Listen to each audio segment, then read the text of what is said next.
Hey, this is Lights, and you're listening to the Capsule podcast on liveandlimbo.com. So turn up the noise.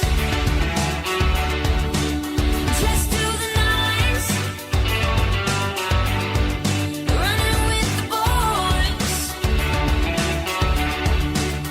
Your hand in mine. Singing every song.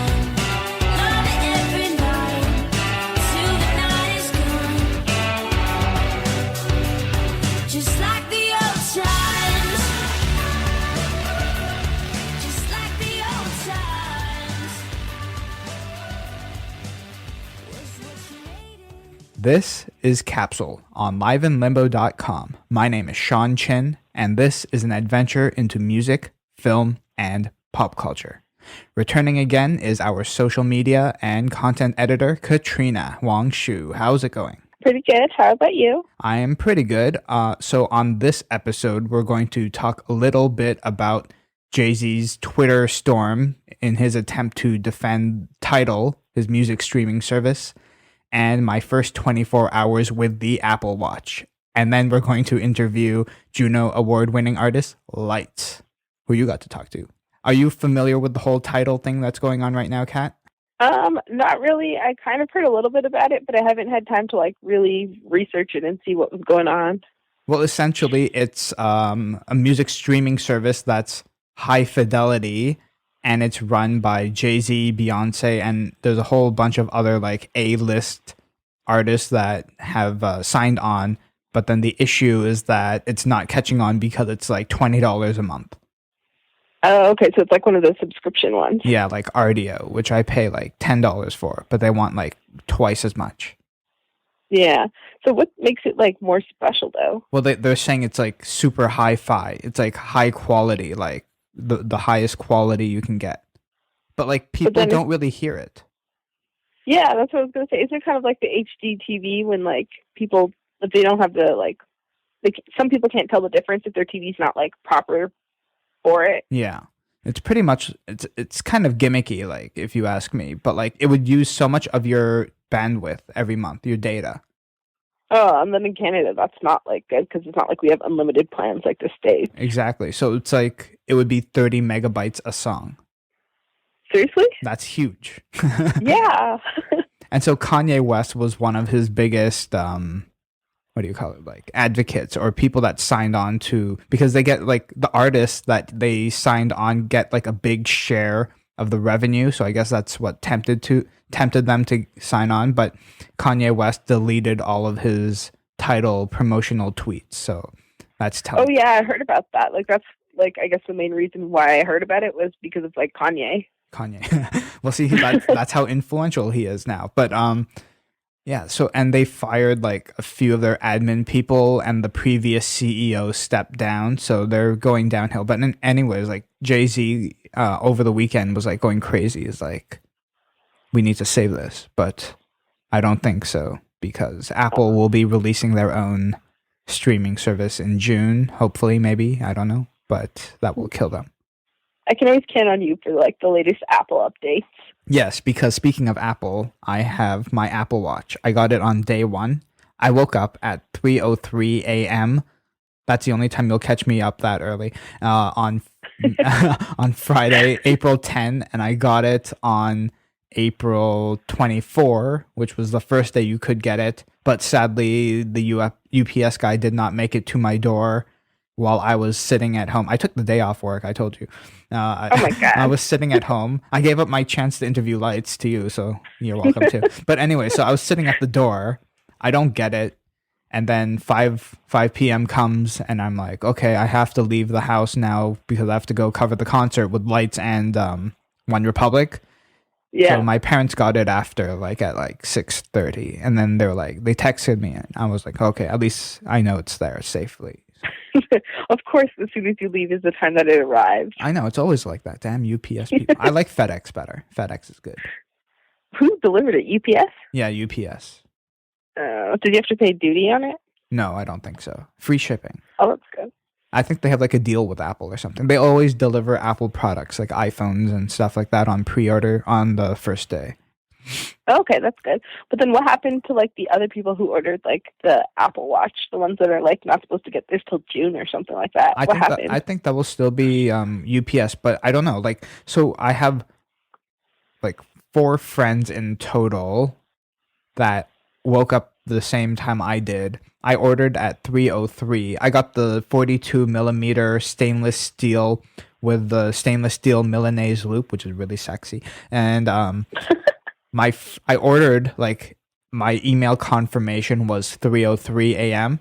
and then Yeah. the 2 other guys was like 3:04 and 3:05, and theirs is going to be like this week or in June. So that 1 minute made a big difference. Wow, that's kind of crazy that 1 minute can cause you to get your Apple Watch on time or in like a few months from now. Absolutely, but like they sold out like pretty quickly. Like the sport one sold out, my one, the watch, the regular one, and then even the gold edition one that's like 17,000 Canadian.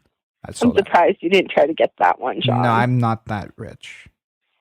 Not that rich. But hey, so I work with like at work I have like, I'm going to say like 90% of the people, or 80 to 85% of the people I work with are female, and all of them said the watch is beautiful. And these are Really? people like in their 35 to 50 age range. And then so out of the 20 people, I found this interesting. So it's not called the iWatch, as you know. Yeah. So out of the 20, 15 called it the watch, 4 called it Apple Watch, and only 1 called it iWatch. But with the way they're promoting it, they just want it to be called the watch. Isn't that cool? Oh, I guess so. It's kind of like, it kind of reminds me of like, you know how like Madonna is just Madonna? Yeah. Just like watch. that. Just watch. What are your thoughts on the Apple Watch? Would you wear one? Like, have you seen one? I've seen like pictures of it. I haven't seen like a working one. You go to the mall all the time. Don't you go to I the know, Apple but I store? don't walk into the Apple store. Why not? You went I to don't the know. amazing Upper Canada Mall in Newmarket like 2 times last week. Yeah. Did you pass by the Apple store? I don't know. I wasn't paying attention. I normally go to Spencer's and Hot Topic. You know, that's where like The I emos live. go. Yeah, I guess so. Thanks, Sean. But okay. From the pictures, then, like, I'm gonna say you're fashionable, kind of. Yes, maybe in like an emo way, but you're still fashionable. But like, what do you think about the watch? I kind of don't like it, or like the idea behind it, like everything just like on the watch. I Okay, don't maybe know. not I feel the like idea, but what it looks like. what it looks like. It looks pretty cool. Okay, well, I'll take that. I think it's really big though, the way that they show the like, or the way the time appears on the face of the watch. Well, you can like, change all that, but like, yeah. When I saw the pictures and the promotional videos, I thought it was big and clunky. But when you see it in real life, it's really not that big. Really, it's not It's that smaller than what you think. bad. I'm gonna have to play around with your watch then next time I see you. Yes, but like, okay, if you look at I'm looking at my wrist now, and I'm gonna say there's at least half a centimeter off from the top and bottom of my wrist. That's how big it is. The biggest one. Yeah. I like it. I don't know. I still think that's kind of big. I always found watches clunky though. I don't know. Don't people like big watches these days? Some people do. Like at work, we sell this like we sell Star Wars watches, and they're like massive. And I'm like, who would ever wear that? Do you wear a watch? And, no. Oh, well, I haven't worn a watch in 8 years, so. Oh my gosh. So But after of course, it would take Apple to get you back into it. Exactly, but like even after 24 hours of using it, like when I was sleeping this morning and I woke up, I was like constantly like I have phantom watch syndrome. Like I'm thinking it's there, but it wasn't there. I was like missing it. You know how like when you miss your phone, I had that already with the watch. Oh my gosh, and you've only had it for a few days. 1 day or 2, yeah. 2 days. That actually is a syndrome. The phone one, I forgot what it's called. It has an actual name.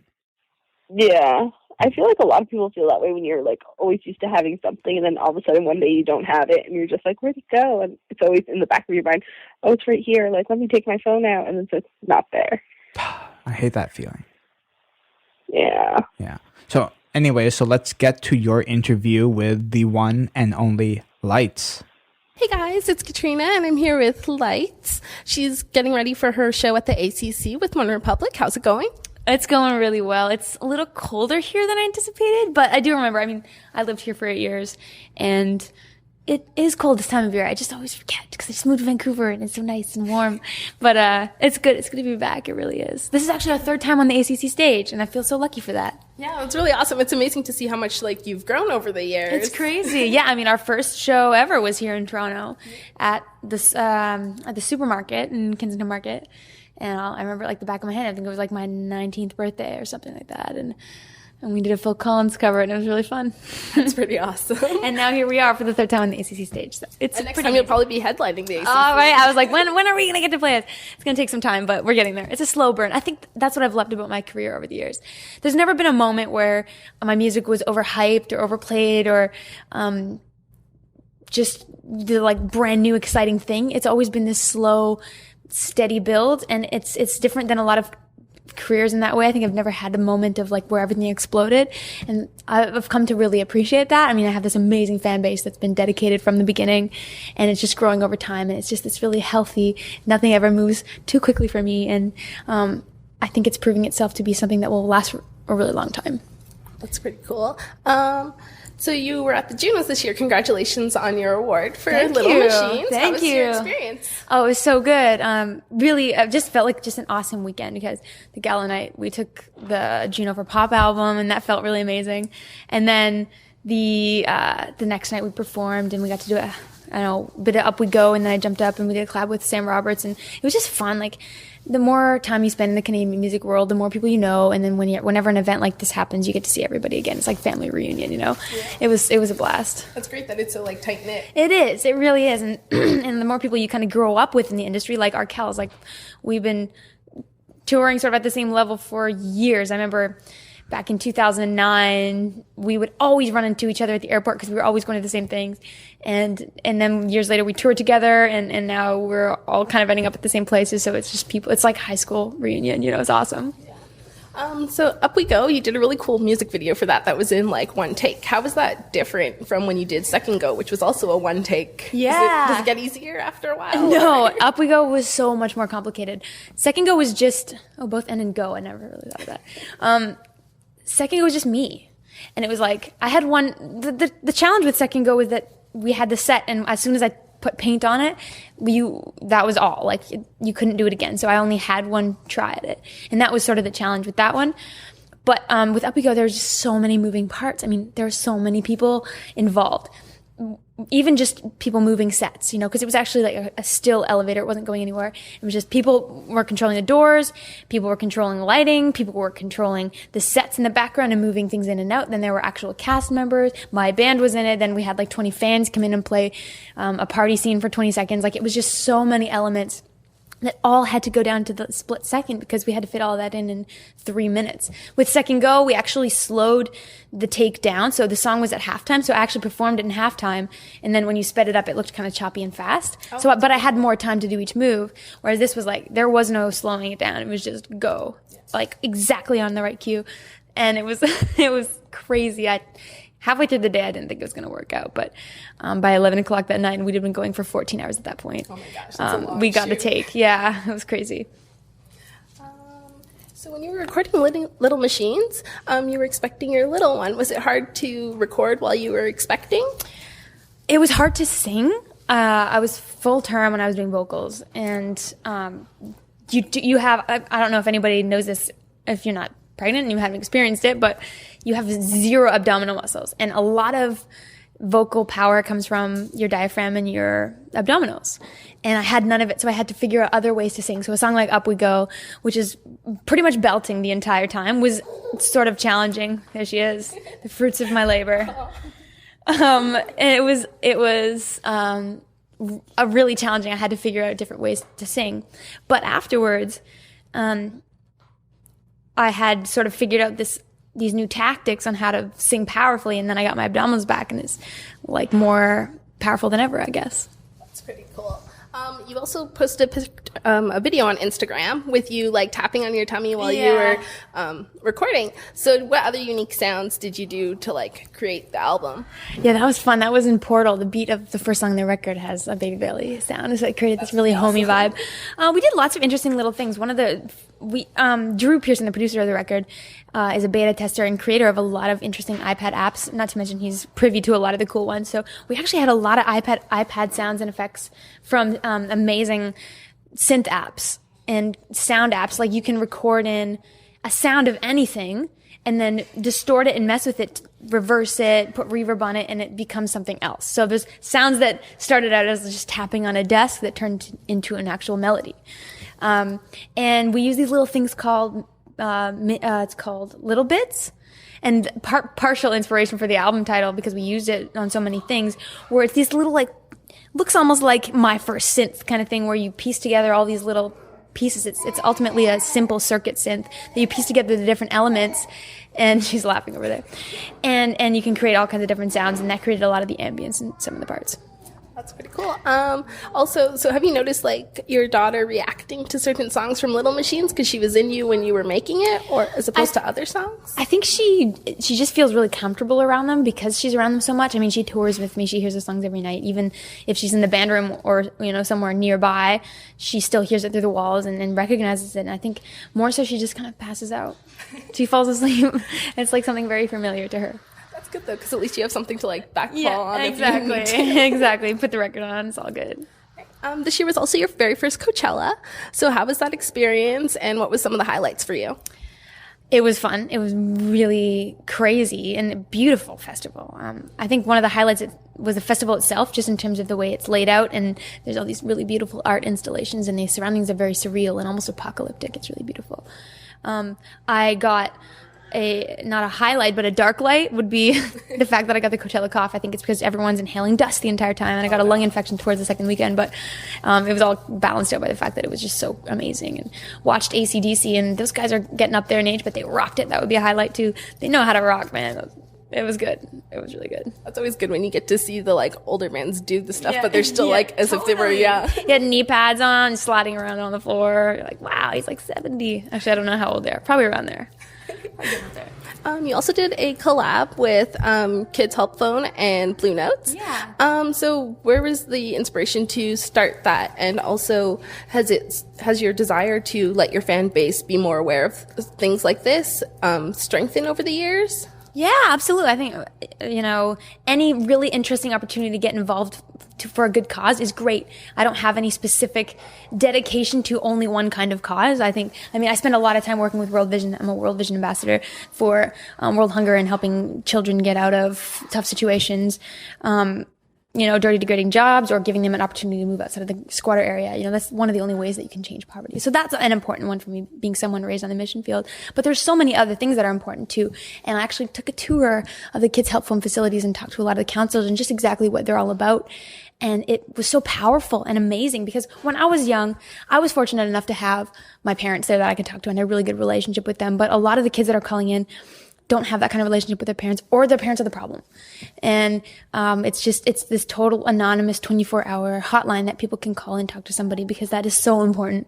And their hearts are in it, and they're completely they're not publicly funded, they're not government funded. They have to always do their own fundraising. So anything that anyone can do to help Kids Help Fund keeps something so important going. And it became this really fun thing where I would chat with them, get their sort of take on what Kids Help Phone is about, and then worked with Blue Notes on what works for them, and then created something on my own. And so I made this painting of two girls that look like me. So it's two of the same person, because one of the counselors had told me one of the keys that they try to get across when they're having a conversation with someone is empowering the person to realize that they can have the strength to get out of the issue themselves, because you can't step in there and go there. It's anonymous. You can't go visit them and pull them out. It's finding the power within yourself to work out a situation. And that became the inspiration for the art. I painted this really cool picture of two versions of me. One is whispering into the other's ear and smiling, and it can be two different people. There's a lot of ways that the art can be construed, and then we had the idea of stripping it down and breaking down the piece of art into like a comic panel kind of, and so you get just little tidbits of it, and it ended up being just this really wicked t-shirt, and it was limited edition, and we sold it for a little while, and all the money went to Kids Help Phone. So it was really, really amazing. I think we raised like $20,000 for Kids Help Phone or something. Wow, that's amazing. And it's wonderful to see you so passionate about so many different things to help, like, it's so important. It's so important. Another one that I really recently got involved with a collab with Menchie's as well. I had my own flavor called Up We Dough, but that also went to benefit Music Counts, which is another such important thing. When I was young, if I didn't have instruments, I would be a total mess. But I think it's so cathartic and important, and it gives instruments to kids that need them, you know. That's awesome. And last question, what advice do you have for girls who are inspired by you and aspire to be someone like you? Oh, well, to be somebody like me, I mean, there's a journey. There's a journey, and that's how it is for everybody. I think there's going to be ups and downs in life, and the most important thing is that you stay true to who you are. And I think that's a little bit cliche, but it's cliche for a reason. It's become so important for me that you have this gut sense about who you are. You don't get swept up in the idea that you need to be somebody else, because you are the best at being you, and trying to be someone else is going to dilute what the great things are that you have to offer. And I've learned that if you have a vision for yourself and for the things that you love, chase it, and everyone's going to want that from you instead of that being the other way around. Right. And where can fans find you on social media? Instagram.com/lights, Twitter.com/lights, Facebook.com/lights. And I actually just started a Snapchat. Really? So what's your Snapchat name? It's lights. Awesome. That's great though that you were able to get them all, because I feel like Snapchat's it's lights, not lights. Oh, okay. Yeah, I couldn't get lights. But everything Someone else took is that lights. from you. Yeah, someone stole that from me. Thank you so much for your time. I really appreciate it. Thank you. All right, Kat. So that was a pretty cool interview. I still feel a little bad because I could have made it to that interview if it wasn't for UPS. But so tell me, how was it? It was really awesome. She's super nice, and it was just really cool. The interview was done in her dressing room, and I had no idea how, like, the bottom part of the ACC was such, like, a big maze. Oh, really? Oh, yeah. whole So thing. that's interesting, too. Okay, so it was at the Air Canada Center. She was opening for One Republic. So which entrance did you get in? And tell me about, like, the inside of the building and getting there to the dressing room. So I got picked up at, like, the media entrance. Gate 2, And yes? Yeah. Yeah. And then they took me around because I guess, like, her manager didn't really know where we were going to go exactly. Oh, yeah. And then eventually we got to an elevator and we went downstairs. And then, like, underneath, it's pretty cool because they have, like, Toronto Maple Leaf stuff down there and, like, Raptors. It's just, like, all on the walls. It's kind of cool. The first time that I ever saw lights was at Virgin Festival 2008 on the Toronto Islands. And she was performing on a side stage. And I recall her clearly saying something along the lines of, to her fans there. She had a sizable crowd, actually. But she said, "Thanks, guys, for coming. You guys do know that MGMT is playing on the main stage, right? But thank you so much for coming." She was so humble back then, and I guess she still is now. So when was the first time that you saw her live? The first time I saw her live was at Warped Tour in 2009. I think it was 2009 or 2008. And she was also at one of, like, the smaller stages. And it was pretty cool just because, like, a lot of people did turn up for her set. And I think it's probably because also it was, like, a hometown thing, too, because she's pretty big from here. But, like, it's just great to see how much she's grown over the years and how everyone, like, her fan base is just, like, everywhere now. Yeah. And how she's still so humble. And, like, she does a lot of volunteer work and stuff like that. Tell me a little about her volunteer work. She worked with, like, Blue Notes on children with depression. Yeah, so she did that really cool shirt with Blue Notes to all the proceeds go to the Kids Help Phone. She's also done, like, quite a number of other things, like the 30-hour famine, I think it's called. And she used to do that, like, every year. Is that that's for who? To inspire the girls, or which one was that? It's for World Vision. Yeah, well, no, so she does. Yeah, she's very humble, as you said, and I guess, like, And like last year, she also did We Day, which was like Free Our Children. Yes, that's really cool too. But I guess so for you as a fan, you've seen her multiple times over the years. But when you finally got to meet her, was she like what you expected or not what you expected? No, she was like, she always like exceeds my expectations. Like, I remember the first time I met her, I actually bumped into her at the Eaton Center. Really? Yeah, at Indigo, and she was there with her mom. And thinking about it now, it's probably kind of creepy that I stopped her just to say hi. But she was like so friendly, and it was by the holidays, and she was just like talking to me about like what am I doing for the holidays type of thing. Like she really treated it as if I was like. Did she a friend. recognize you? No. Oh, yeah. She probably meets a lot of people. But so at the Indigo thing, did you like spot her and you were thinking about it, or did you just like instantly meet her and you're like, hey, I know you?